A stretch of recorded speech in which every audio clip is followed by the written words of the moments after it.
Muy bien, quisiera invitarle a que me acompañe abriendo su Biblia. Quisiera que fuéramos esta mañana a el Evangelio de Juan. Antes, sean bienvenidos, hermanos, todos esta mañana a la casa del Señor. Nos alegra verle, nos alegra que esté con nosotros, nos alegra pues que compartamos juntos esta mañana. Tenemos esta mañana una persona que no habíamos visto y nos alegra tenerle con nosotros. Que Dios le bendiga, hermano, qué gusto tenerle con nosotros. Démosle esa ofrenda.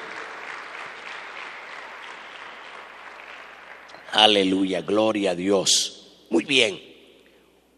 Juan capítulo 14. Vamos a estar esta mañana hablando acerca de este hermoso pasaje que encontramos en el capítulo 14, verso 15 al 17.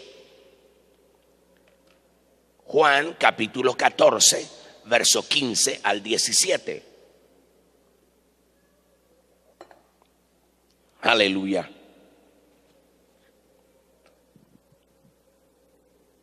La palabra del Señor lee de la siguiente manera: si me amáis, guardad mis mandamientos, y yo rogaré al Padre, y os dará otro consolador, para que esté con vosotros para siempre, el Espíritu de verdad, al cual el mundo no puede recibir, porque no le ve ni le conoce, pero vosotros le conocéis, porque mora con vosotros y estará en vosotros.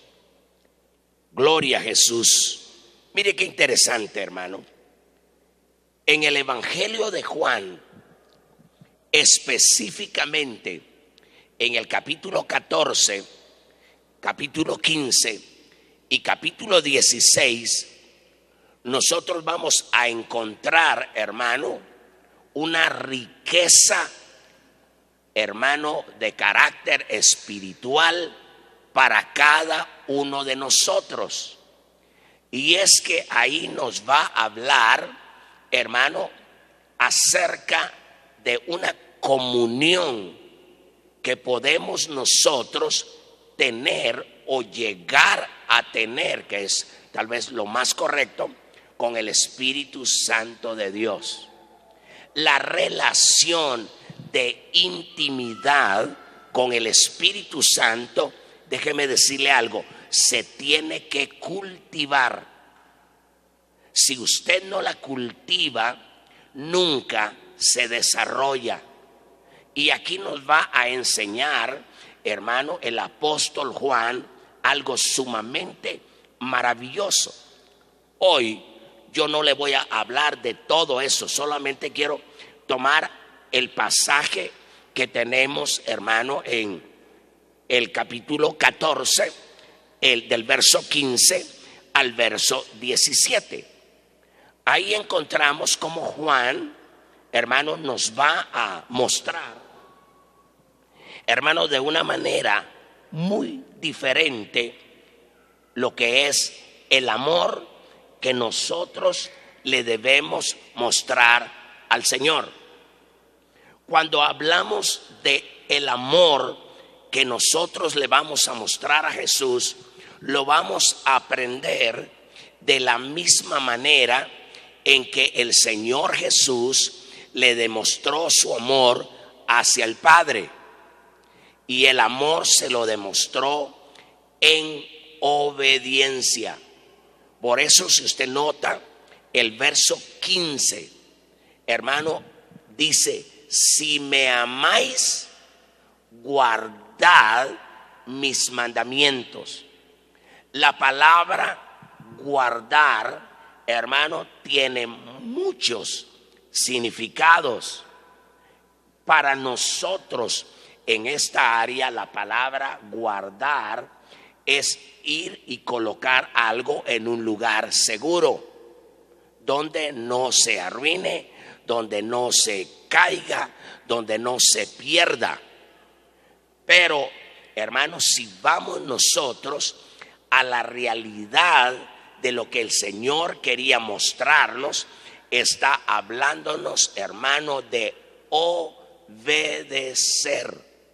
La palabra guardar, hermano, o la forma más correcta de poder nosotros guardar, hermano, la palabra de Dios es atesorándola en nuestro corazón y llevándola a la práctica por medio de la obediencia.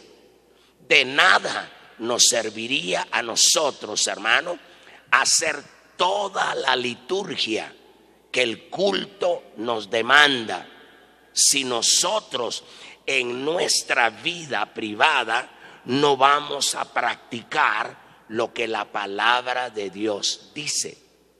Y cuando nosotros practicamos la palabra, entonces estamos entrando en un terreno que se llama obediencia.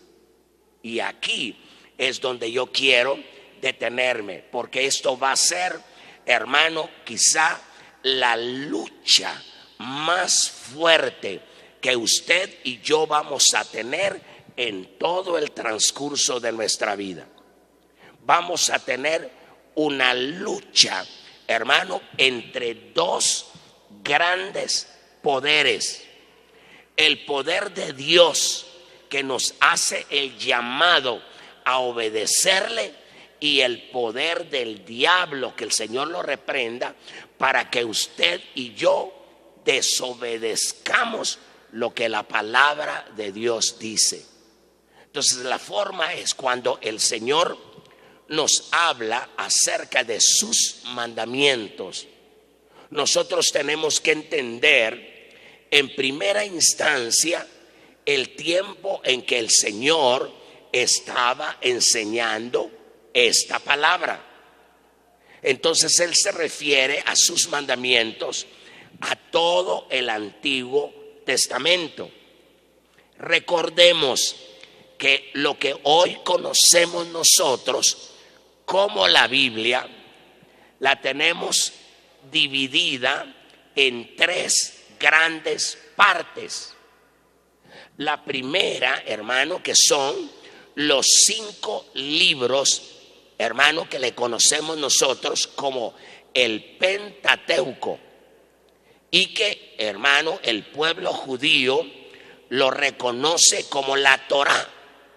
O sea, esos 5 grandes libros de la Biblia, hermano, es como si estuviéramos hablando de una Biblia dentro de la Biblia. O sea, el pueblo de Israel empezó a ser entrenado en la obediencia por medio de los 5 libros de la Biblia. Eso era todo lo que ellos tenían. Pero poco a poco, hermano, fueron agregándose todos los dichos, hermano, las profecías de los profetas, de los jueces y de todos aquellos hombres y mujeres de Dios que se esforzaron por vivir una vida de obediencia. De ahí, hermano, que llegamos a lo que es hoy conocido como el Antiguo Testamento. Pero cuando viene Jesús, Él no tiene el Nuevo Testamento, no se ha empezado a escribir nada del Nuevo Testamento. Entonces Él nos está hablando acerca de los mandamientos, las ordenanzas que Dios ha dejado para su pueblo en todo el Antiguo Testamento. De ahí que hoy para nosotros hay una riqueza enorme, hermano, y es lo que nosotros llamamos el Nuevo Testamento, donde ya el Señor empieza a usar a sus discípulos, empieza a nacer la iglesia, empieza a desarrollarse la predicación del evangelio, empieza a sentarse las bases del cristianismo. Y entonces ahora nosotros, cuando hablamos de los mandamientos de Dios, estamos hablando de todo lo que hoy reconocemos nosotros como la Biblia, o sea, los 66 libros, hermano, que el pueblo judío, o sea, los exégetas bíblicos, han aceptado como los libros inspirados de Dios. O sea, se le ha dado un reconocimiento maravilloso. Una de las cosas, quizás, hermano, más maravillosas que encontramos es que a estas alturas nadie, hermano, por ateo que se considere, podrá anular una verdad, hermano, que está en todo el mundo. Y es que a partir de la muerte de Jesús, usted empieza a ver un cambio en el calendario. Y hoy nosotros, hermano, aunque usted hable con un ateo, usted le tiene que decir, bueno, ¿en qué año estamos viviendo? Y él le va a tener que decir que estamos viviendo, hermano, en el año 2016 después de Cristo. Entonces, él jamás podrá anular esa verdad que quedó estampada, hermano. La muerte de Cristo vino a hacer una diferencia aún en el calendario que hoy, hermano, nos rige. Y eso es lo importante, porque entonces vamos a ver que cuando nosotros, la Biblia nos hace un llamado, hermano, a guardar los mandamientos, nos está diciendo, quiero que empieces a obedecer los mandamientos. Y yo le he mencionado esas tres grandes partes en las cuales la Biblia está dividida. Por tal razón, hermano, hoy lo único que no está vigente dentro de nuestra Biblia, hermano, es la solemnidad del culto. Eso quiero que lo aprendamos. Nosotros, hermano, nuestro culto es un acto solemne de fe. La Biblia dice en el libro a los Hebreos, dice, hermano, que sin fe es imposible agradar a Dios. Entonces, la base fundamental de nuestra liturgia, si le podemos llamar así, si de nuestro culto, es que nosotros venimos y adoramos por fe. Amén. Antes, hermano, la liturgia era totalmente diferente. Era, hermano, poder llegar al templo y ofrecer una serie de sacrificios, hacer un derramamiento de sangre, hermano, quemar una serie de inciensos para poder ofrecerle a Dios una liturgia. Usted tal vez oirá, hermano, esa palabra se oye en la iglesia grande, pero déjeme decirle algo, la liturgia no es más que lo que nosotros hacemos. Cuando usted viene y oramos, levantamos nuestras manos, cantamos, danzamos, celebramos a Dios, una fiesta hermano, con algo de lo más profundo de nuestro corazón. Eso se conoce, hermano, en los términos teológicos como la liturgia de nuestro culto, que a veces le tenemos que agregar lágrimas, hermano, que yo no sé si usted estará de acuerdo conmigo, pero cuando adoramos al Señor con lágrimas en nuestros ojos, es la cosa más maravillosa que puede pasar en nuestro ser. ¿Cuántos dicen amén esta mañana?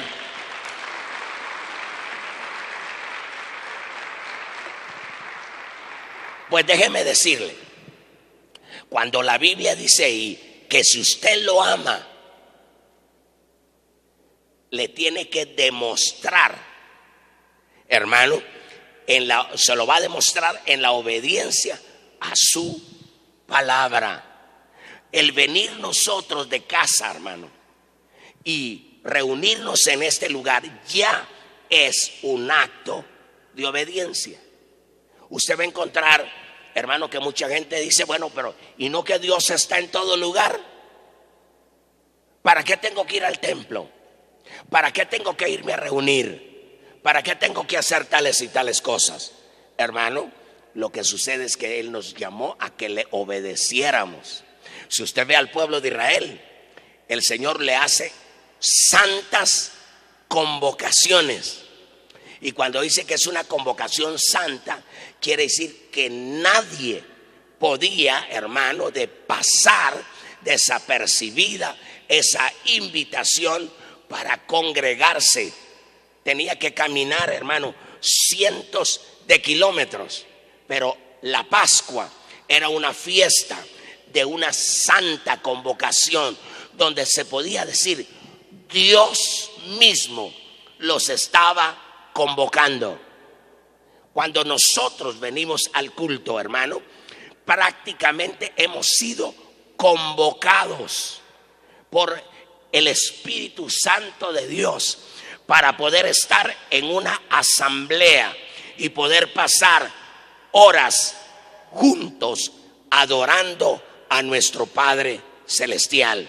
Podríamos hacerlo cada quien en casa, pero Él, hermano, ha tomado una decisión de convocarnos y que lo podamos hacer juntos, hermano, como una familia en la fe. Eso es importantísimo. Ahora, es interesante, hermano, que cuando Él nos llama a esto, nos llama, hermano, a una lucha.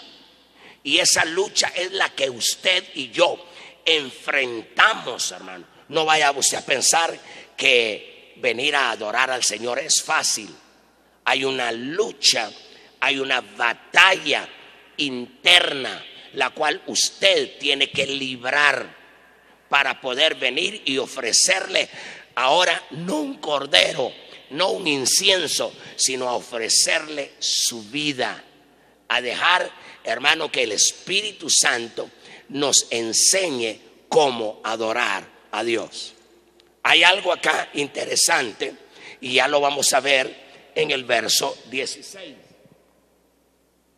Dice, y yo rogaré al Padre y os dará otro consolador. Fíjese qué interesante es esto. Los discípulos, hermano, se han familiarizado con el Señor Jesús durante 3 años. Ellos han aprendido muchísimas cosas de Dios. Tal vez una de las cosas más sorprendentes que Jesús enseñó a sus discípulos fue la oración. La oración dice que los discípulos encontraban a Jesús constantemente en un acto de oración. El acto de oración venía a ser para Jesús, hermano, el acto donde Él iba a tener una relación de intimidad con su Padre. La oración, hermano, que nosotros practicamos, hermano, tiene muchas finalidades. Pero hay una oración que yo le podría llamar en esta mañana, en términos de enseñanza, la oración suprema. La oración a la cual usted y yo vamos a ser convocados. Y es a poder tener, hermano, una relación de intimidad con el Espíritu Santo de Dios. Esa la vamos a encontrar, hermano, en Mateo capítulo 6. No recuerdo qué verso, si es el verso 6, pero busque ahí en Mateo capítulo 6 y ayúdeme, yo le voy a leer lo que es esta oración suprema.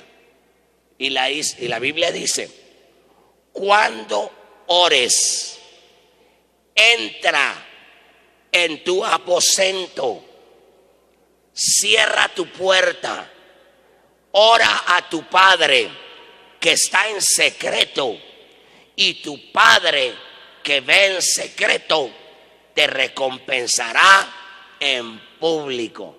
6, 6. Vea 6.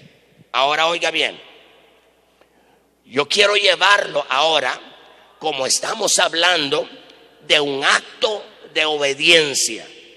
Usted puede decirme: pastor, yo oro.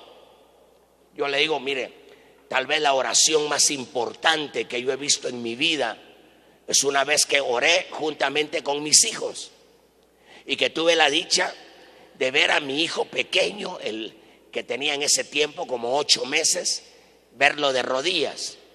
Él no sabía qué estaba pasando, y lo que me agrada es que él oraba así. Se ponía su manita, abría sus deditos, pero no cerraba sus ojitos. Él miraba así, ¿qué estaba pasando? Eso es lo que nunca olvido. Pero Dios no estaba viendo lo que él estaba diciendo ni lo que él estaba haciendo. Dios conocía de antemano su corazón. Y entonces, hermano, yo vi la respuesta el siguiente día. Entonces, oiga bien, usted puede orar acá en la iglesia, usted puede orar en casa, usted puede irse a un monte a orar, pero hay una oración suprema.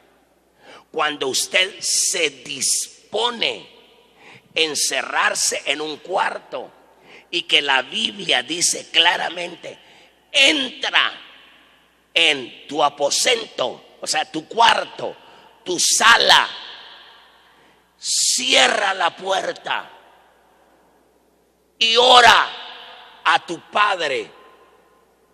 Mire qué cosa, que está en secreto, y tu Padre que ve en secreto te recompensará en público.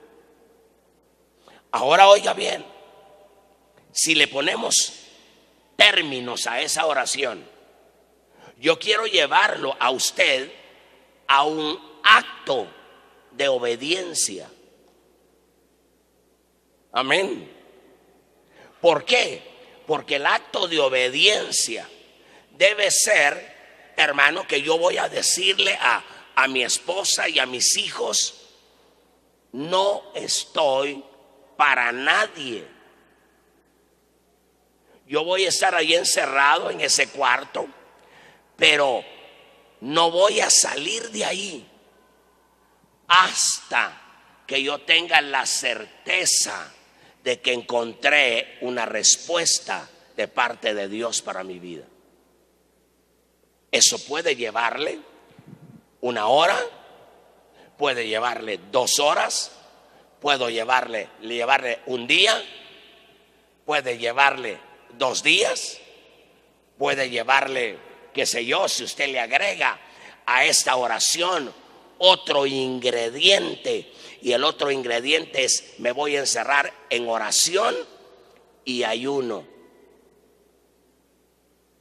Hermanos, es increíble, pero a veces nosotros, si usted hace esto, hermano, y usted se pone a orar y dice: mire, hermano, traigo una necesidad y voy a orar, y yo le digo: bueno, ore pues. Y a los 10 minutos usted se levanta, yo le diría: y tan rápido le contestó Dios. Usted sí que se rayó. Hermano, tiene que haber una disposición del corazón. Tenemos que entrar en una intimidad con Dios. Nuestro acto de obediencia debe ser así. Hermano, yo un día, recién casados todavía con mi esposa, yo le dije: yo me voy a encerrar a orar, voy a ayunar, y yo te quiero suplicar, le dije, que durante el tiempo que yo esté encerrado en ese cuarto no vamos a platicar, ni siquiera vamos a platicar. Y ella me dijo: ¿y tan así? ¿Y por qué? porque yo quiero estar a solas con Dios. Voy a entrar a ese cuarto, voy a literalmente echar llave en ese cuarto y no vas a poder entrar ni siquiera tú a ese cuarto. Cuando yo tenga necesidad de tomarme una taza de agua, voy a abrirte la puerta y en lo que yo estoy orando, tú entras con el agua, me la colocas ahí y te sales y cierras la puerta. Yo voy a estar ahí a solas con Dios. Ella pensó muy bien, dijo, va a ayunar mediodía, porque casi que nosotros tenemos la idea de que ayuno de 8 a 12 del mediodía, si mucho llegamos a las 4 de la tarde. Y ella nunca pensó que yo iba a estar en ese cuarto 3 semanas. 3 semanas no hablamos ni siquiera entre nosotros. ¿Por qué? Porque, hermano, Dios nos hace un llamado a la intimidad con Él. Lo lindo es meternos y salir de ahí, pero salir con la respuesta. Hermano, yo oía que llegaban hermanos ahí con ella y le decían, ¿estará el pastor? Y ella le decía, está orando. Pero mire, podemos hablar con él. Él dijo que no iba a hablar con ninguno ahora. Y hermano, y le dijo, pero usted puede llegar y decirle que aquí estamos para hablar con él. Y él dijo, ni yo tengo permiso de entrar ahí. Él está orando. Esa es una oración, hermano, suprema. Es la oración que aquí nos dice. No está diciendo enciérrate en tu cuarto y luego abres. Enciérrate y sal de ese cuarto hasta que tengas la respuesta de Dios en tus manos. ¿Cuántos dicen amén? Aleluya. Hermano, la vida, dele esa ofrenda de palmas al Señor.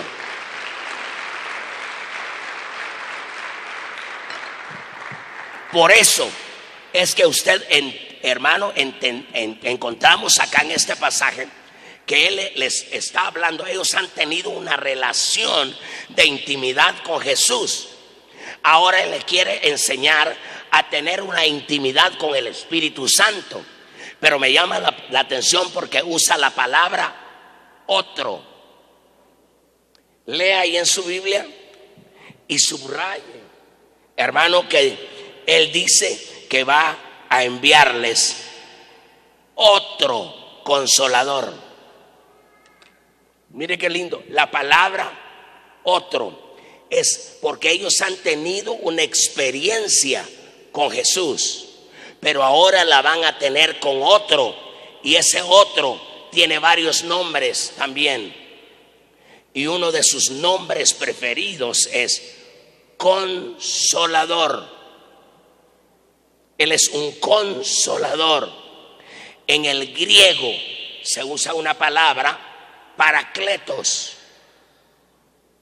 Esa palabra ha sido muy difícil interpretarla, pero a la luz de la misma escritura nos vamos a dar cuenta cuál es su función. Hermano, este otro es tan real que dice que va a caminar con nosotros, va a estar en nosotros y puede venir sobre nosotros. Mire qué interesante. Quiero que note, el Señor Jesús solo podía estar con ellos, pero este otro puede meterse dentro de nosotros y caminar en nosotros. La palabra en quiere decir adentro de nosotros, y la palabra con quiere decir a la par de nosotros, y la palabra sobre nosotros quiere decir que nos puede en cualquier momento cubrir, nos puede esconder. Es la palabra correcta, hermano. O sea, cuando Él viene sobre nosotros, lo que va a pasar es que nos va a cubrir, nos va a esconder, y de esa forma nosotros podemos obedecer al Señor. Por ejemplo, todos nosotros, hermano, por naturaleza somos desobedientes, pero con la ayuda del que está adentro de nosotros, nosotros podremos obedecer. Porque hay alguien adentro de nosotros, hermano, que va a tocar las partes más sensibles, más dóciles de nuestro ser y nos va a inquietar a buscar al Señor. Por eso quiero enseñarle esta mañana, quiero enseñarle, como dirían en ventas, que es lo que más me gusta, los tips que usted y yo tenemos que aprender.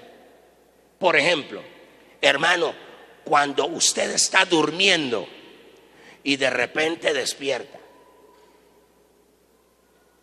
usted está durmiendo y despertó, lo que hacemos es darnos la vuelta, jalar la chamarra y volvernos a cubrir. Yo le digo, usted debe entender que si alguien estropeó su sueño es porque quiere hablarle.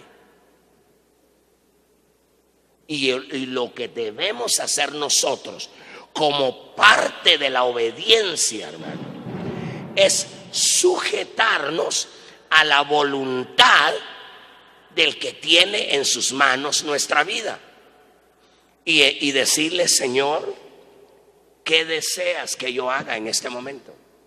¿Qué quieres enseñarme en este momento? No importa cuántas horas sean o a qué hora sea.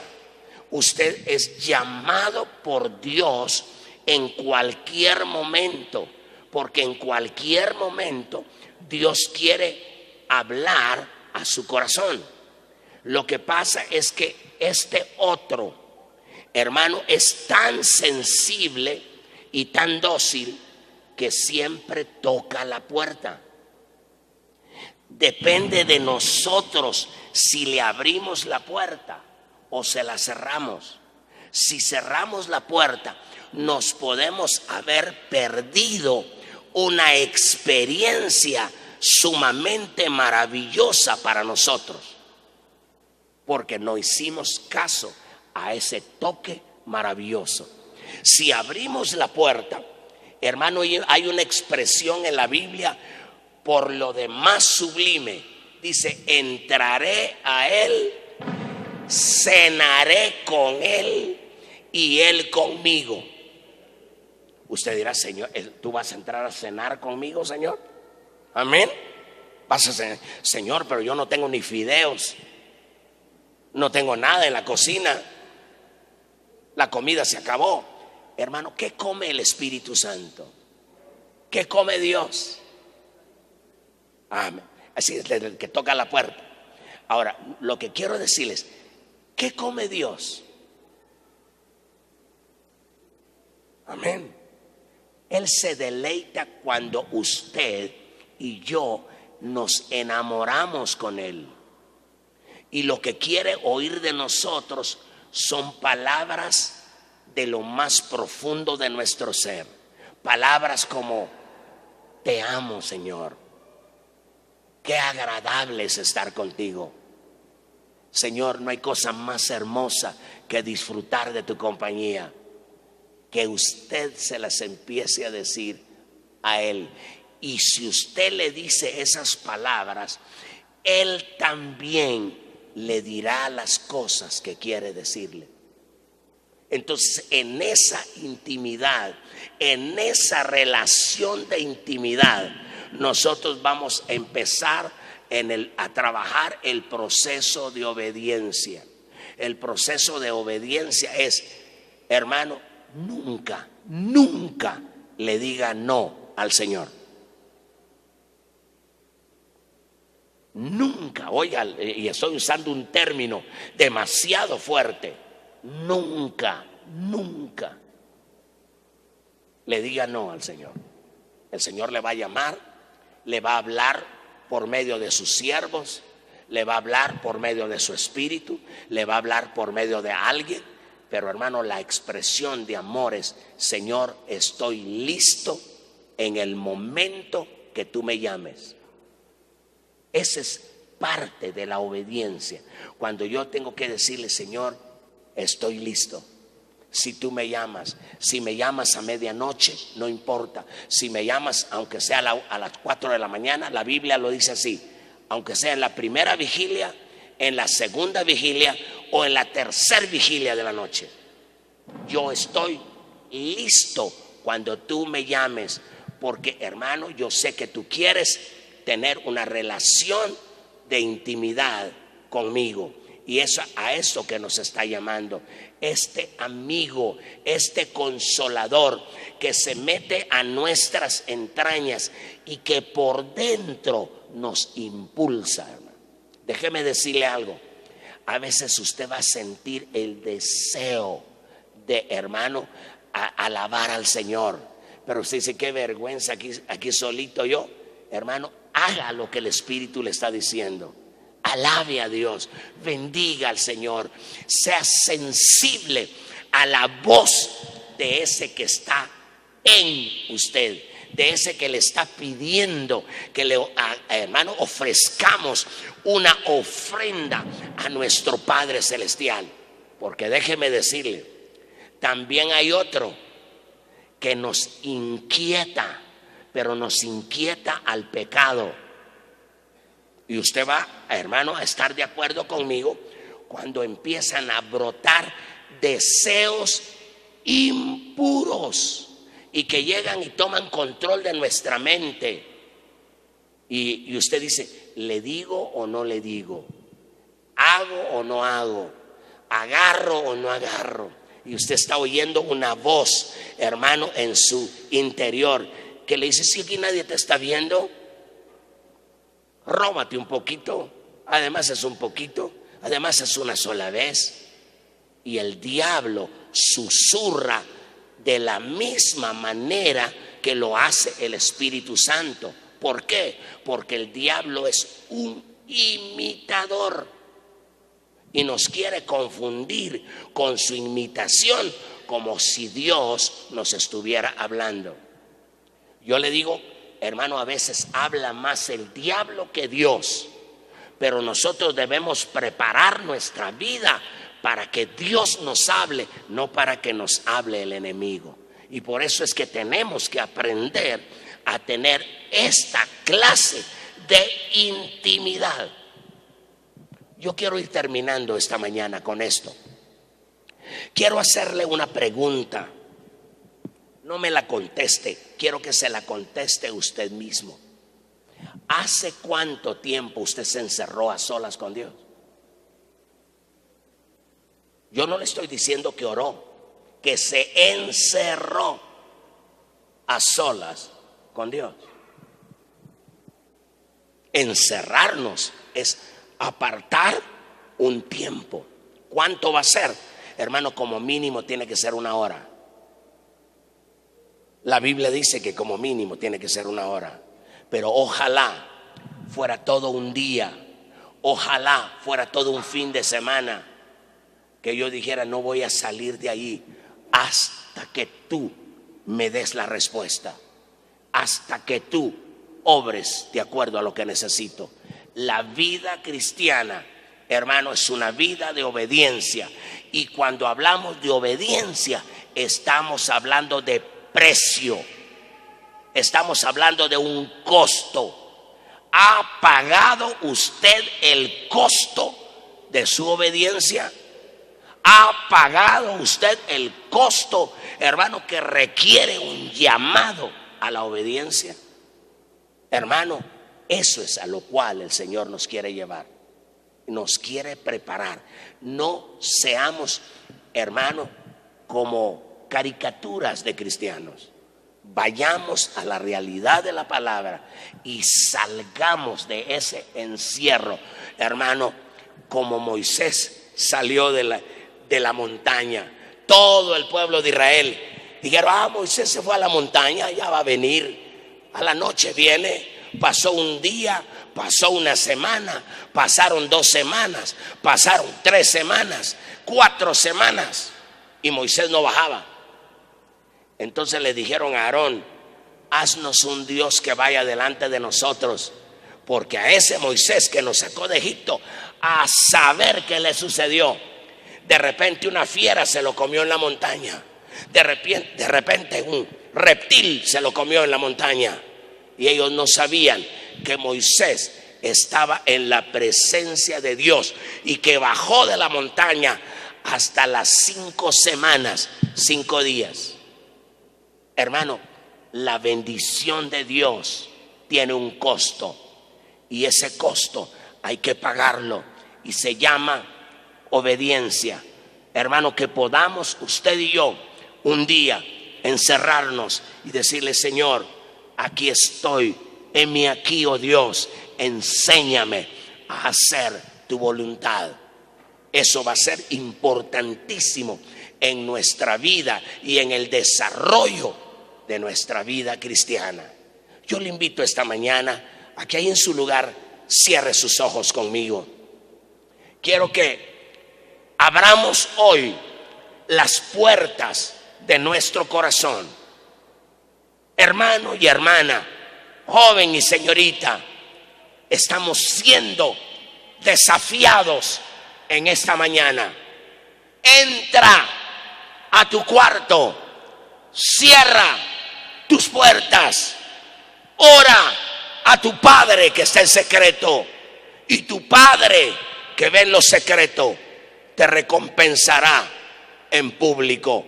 Pelea la buena batalla, echa mano de la fe y verás cómo la gloria de Dios se derramará sobre tu vida.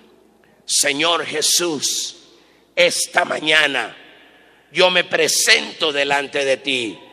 Te imploro, oh Dios, que despiertes en cada uno de nosotros ese anhelo, ese deseo de obedecerte, ese deseo de crucificar los apetitos de nuestra carne, de crucificar los deseos impuros, el conformismo, el confort para nuestra vida, y que podamos, Señor, buscarte mientras puedes ser hallado. Señor, que tu Espíritu Santo tome esta palabra esta mañana y la implante en la mente y en el corazón de cada uno de nosotros. Te lo pedimos, Padre, te lo suplico en el precioso nombre de Jesús. Amén y amén. Gloria al Señor. Que el Señor le bendiga, que el Señor le guarde. Salúdese uno a otro y le invitamos para hoy por la noche. Que Dios le bendiga y que el Señor le guarde.